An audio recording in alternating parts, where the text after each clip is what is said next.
Want to speak real English from your first lesson? Sign up for your free lifetime account at EnglishClass101.com. Waiter. The first word is waiter. Waiter or waitress or waitstaff. These are the people who bring you your food and take your orders. In a sentence, your waiter will be with you in a moment. Menu. The next word is menu. Menu is the piece of paper or the document, the thing that's on your table or near your table that has a description of all the food you can eat at that restaurant. In a sentence, can I have the menu, please? Order. The next word is order. Order, you can use this as a noun or as a verb. You can say to order something or where is my order? In a sentence, I would like to order 2 steaks, 3 hamburgers, 4 beers, a large pizza, and a piece of chocolate cake to go to my home. Water. The next word is water. In American restaurants, you usually get water for free. I noticed when I traveled in Europe, you had to pay for water at restaurants. That was interesting. In a sentence, American restaurants usually give you a glass of water without having to ask. Dessert. The next word is dessert. Dessert is the sweet stuff, the sweet course, all the sweet foods that come after the main part of the meal. In a sentence, can we see the dessert menu? Chef. Chef. Chef is the leader of the kitchen, the person that is cooking the food. In fancy restaurants, the chef is like the one who is running the operation, the manager of everything. There are different levels of chef in the kitchen. In a sentence, you can say, please give my compliments to the chef. Fast food. The next word is fast food. Fast food is anything that's quick. Popular examples in America are McDonald's, Burger King, Subway, Taco Bell, Kentucky Fried Chicken, Jack in the Box. So those are all fast food restaurants. You get in and you get out very, very quickly. They don't have a reputation for being very healthy. In a sentence, I try to eat fast food as rarely as possible. Bill. The next word is bill. You might also hear check. Bill and check mean the total of your meal. How much your dining experience cost you is the bill or the check. A bill comes before you have paid. A receipt is the piece of paper you get after you have paid. The receipt confirms you have paid money. The bill is the request for money. That's the difference between bill or check and receipt. In a sentence, usually you say, can I have the bill, please? Or can I have the check, please? Delicious. Delicious. Delicious means something that tastes good. We have many variations on delicious. We say delicious, good, yum, yummy, fantastic, great, and so on. It's kind of strange to me to say this is delicious. I usually just say this is good or this is really good. Something like that is a bit more natural than delicious. In a sentence, my dinner today was delicious. Main course. Main course. It's often like a meat dish, actually, like roast something or I don't know. It's also called the entree. Maybe it's a really fancy pasta dish in some cases. I don't know. In a sentence, for the main course, our specials are chicken and zucchini and curry. A table for 3, please. A table for 3, please. You tell them the number of people that you are total so that the host can bring you to an appropriate table. A table for 2, please. A table for 5, please. Could I please see a menu? Could I please see a menu? Usually, menus are given to you as soon as you sit down at your table. But if that's not the case and you need to ask, this is a polite way to do it. Could I please see a menu? I'd like to try this dish. I'd like to try this dish.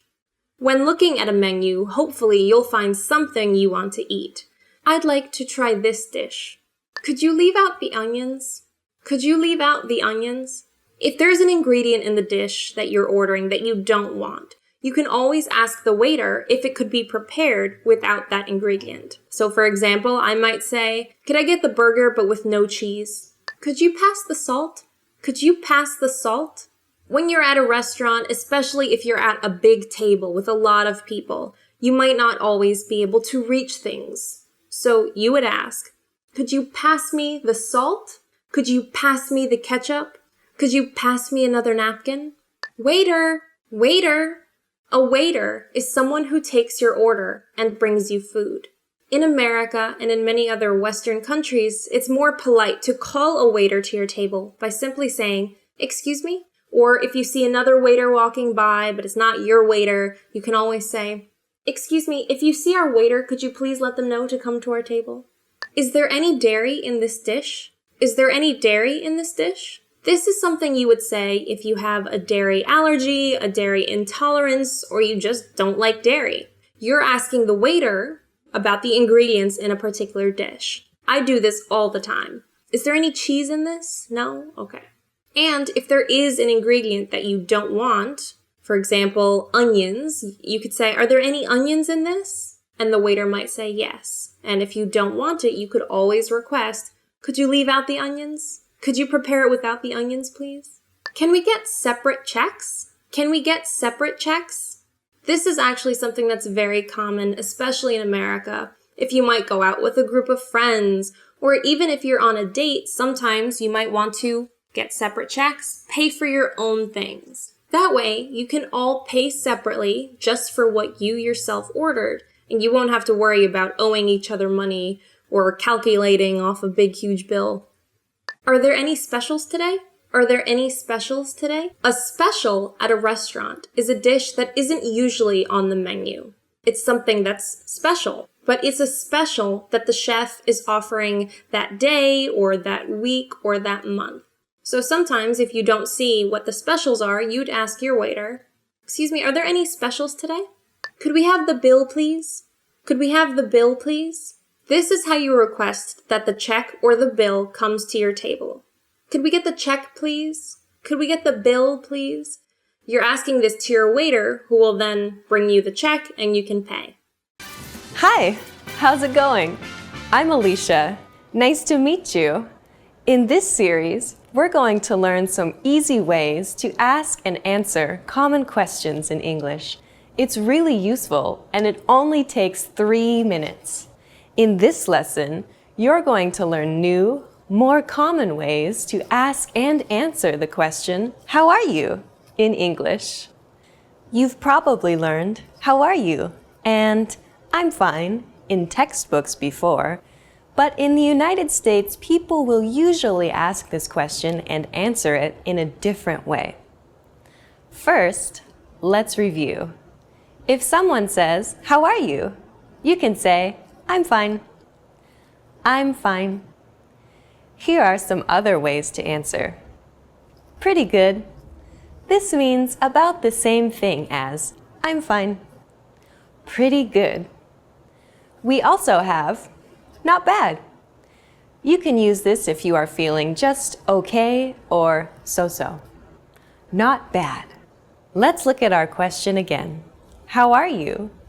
This is the most well-known way of asking how someone is. You could use it when you want to be polite.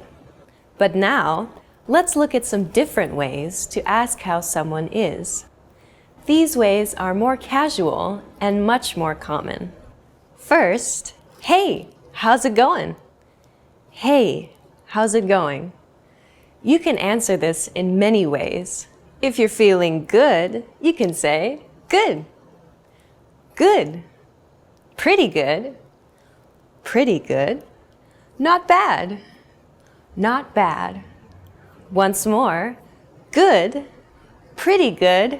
Not bad. Here's a tip. Even though these answers mean the same thing as I'm fine, you can't answer how's it going with I'm fine. It will sound a bit strange. If you're not feeling good, you can say not so good. Not so good. Not great. Not great. Or not so well. Not so well. Be careful.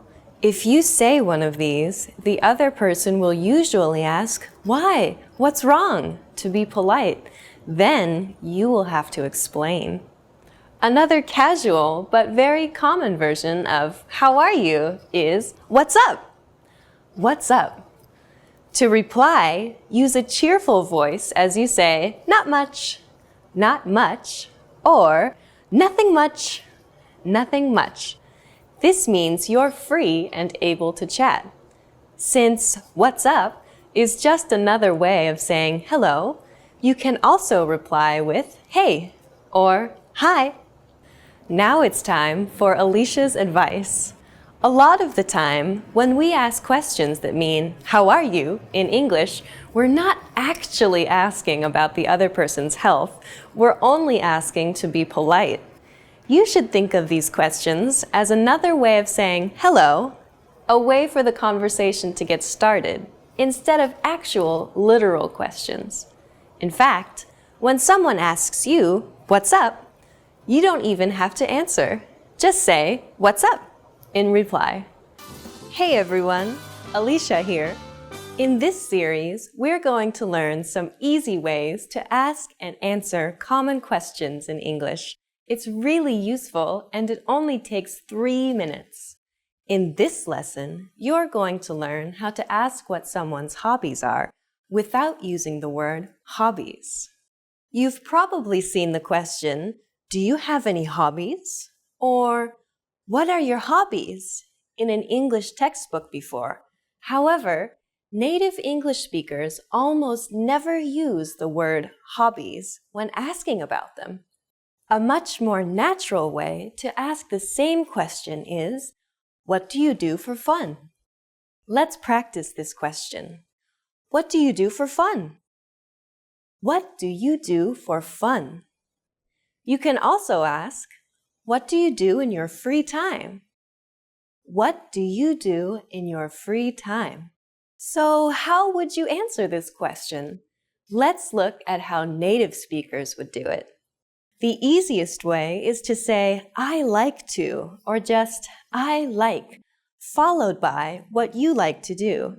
For example, if you like watching movies, you could say, "I like to watch movies," or "I like watching movies." I like to watch movies, or I like watching movies. And if you like golf, you could say, "I like to play golf," or "I like playing golf." I like to play golf, or I like playing golf. You can emphasize how much you like your hobby by adding a word like really in front of like. For example, I really like watching movies. On the other hand, if you want to play down how much you like something, you can say kind of. For example, I kind of like playing tennis. Now it's time for Alicia's advice. If you don't have any special hobbies or don't want to be specific, a good way to reply is, "I like hanging out with my friends," and stuff like that. I like hanging out with my friends, and stuff like that. Just use "I like" and add "hanging out with my friends," and then add "and stuff like that." Hey everyone, I'm Alicia.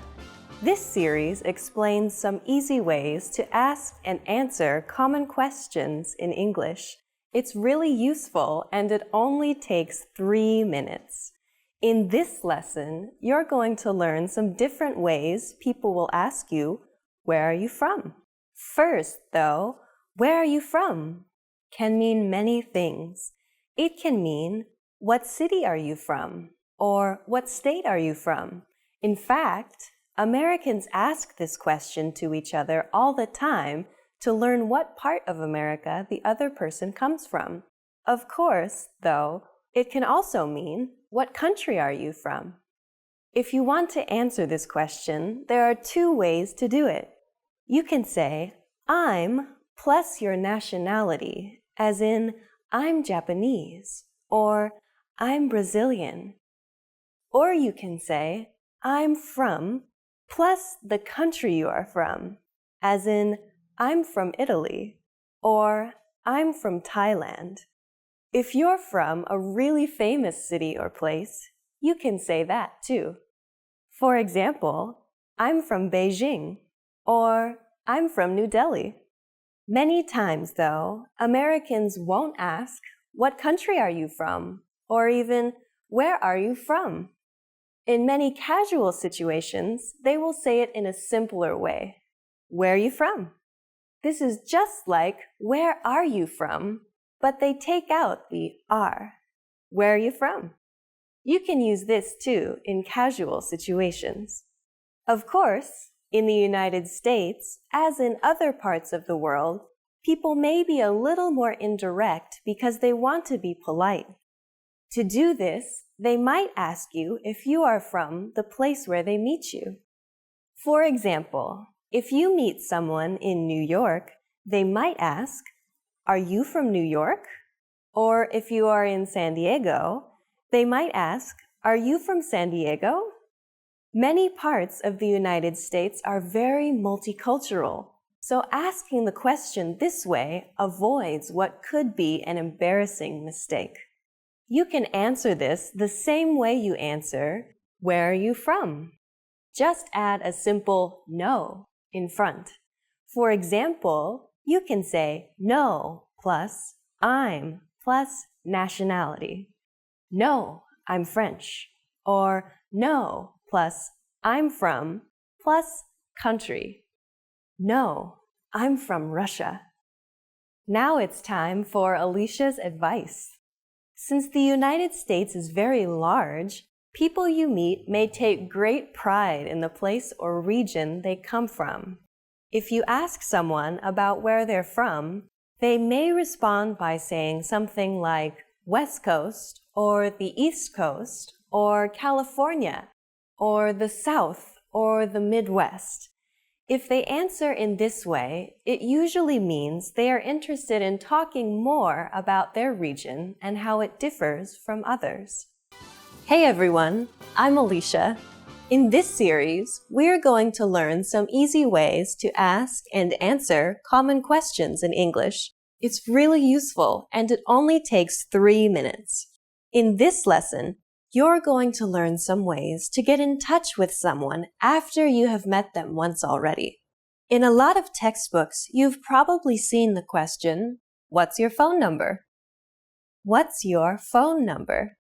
It's a very useful question, but there are 2 problems with it. First, it can sound a little too direct, especially when talking to members of the opposite sex. And second, people use the phone a lot less these days than they used to. Instead, they might prefer to connect by email or on a social network like Facebook. To start, though, a simple variation on "What's your phone number?" that sounds a little less direct is, "Could I get your number?" Could I get your number? We start the sentence with could, which softens the request. Next say I, then get, and finally your number, which is short for your phone number. This question is slightly casual, but it can be used in almost any situation. Recently, many people prefer to use email rather than the phone to communicate. Asking someone for his or her email address is also a little less direct than asking for their phone number. Could I get your email address? Could I get your email address? We just took "Could I get your number?" and replaced number with email address. It's that simple. Could I get your email address? If someone asks you either of these questions, you can reply by saying, "Sure, my phone number is," "Sure, my phone number is," or "Sure, my email address is," "Sure, my email address is," or "Sure, it's," and then say your phone number or email address at the end. By the way, if you're having any trouble with numbers, check out EnglishClass101.com's core word lists for these and other key vocabulary words. Each word comes with a picture, audio samples so you can perfect your pronunciation, and sample sentences and phrases so you can master its use in a sentence. Recently, many people use social networks like Facebook or LinkedIn or an online chatting service like Skype to communicate. People might ask you about these, especially if they are younger. If someone wants to connect with you through one of these services, they may simply ask, "Are you on?" followed by the name of the service. Are you on Facebook? Are you on Facebook? Are you on LinkedIn? Are you on LinkedIn? Are you on Skype? Are you on Skype? To answer, you can simply say, "Yes, I am," or "No, I'm not." If you respond with "Yes, I am," the other person may ask how they can connect with you on one of these services. Of course, if you're not on one of these services, they won't be able to contact you. If you still would like to stay in touch with the person, though, you can say, "No, but my email address is," or "No, but my phone number is," and then say your email address or phone number. By telling the other person a different way they can contact you, you'll show them that you want to hear from them. Hey everyone, I'm Alicia. In this series, we're going to learn some easy ways to ask and answer common questions in English. It's really useful and it only takes 3 minutes. In this lesson, you're going to learn how to ask someone where they went to school or college. Asking someone where they went to college is a good small talk question and conversation starter. However, you have to be careful not to offend people if they didn't go to college. We'll tell you how to do this. The question is simple. If the other person is over 22, it's likely they will have left college already, so you ask using the past tense. Where did you go to college? You could also say, where did you go to school? In American English, depending on context, school often means the same as college. If the other person is British or European, however, they're more likely to say, where did you go to university? The answer to this question is really easy. All you say is, I went to university in city. I went to Southern Oregon University in Ashland. If the name of the city or town is part of the university's name, like Tokyo University or Oxford University, you can add the name of the country instead. I went to Tokyo University in Japan. Once you've heard the other person's answer, it's polite to make some kind of comment. For example, wow, that's a really famous university. Or just, oh, really? Sometimes, when you ask, where did you go to college? The other person might reply, I didn't go to college. In this situation, you should be careful how you reply so as not to appear rude. It's polite to not act surprised, but instead make a positive comment like, oh, really? Or ask a question like, did you go straight into a job? Now it's time for Alicia's advice. A good follow-up question to keep the conversation going is to ask the other person, what did you study? Or what was your major? This gives them an opportunity to talk about something they're interested in. Great work! Here's a reward. Speed up your language learning with our PDF lessons. Get all of our best PDF cheat sheets and ebooks for free. Just click the link in the description.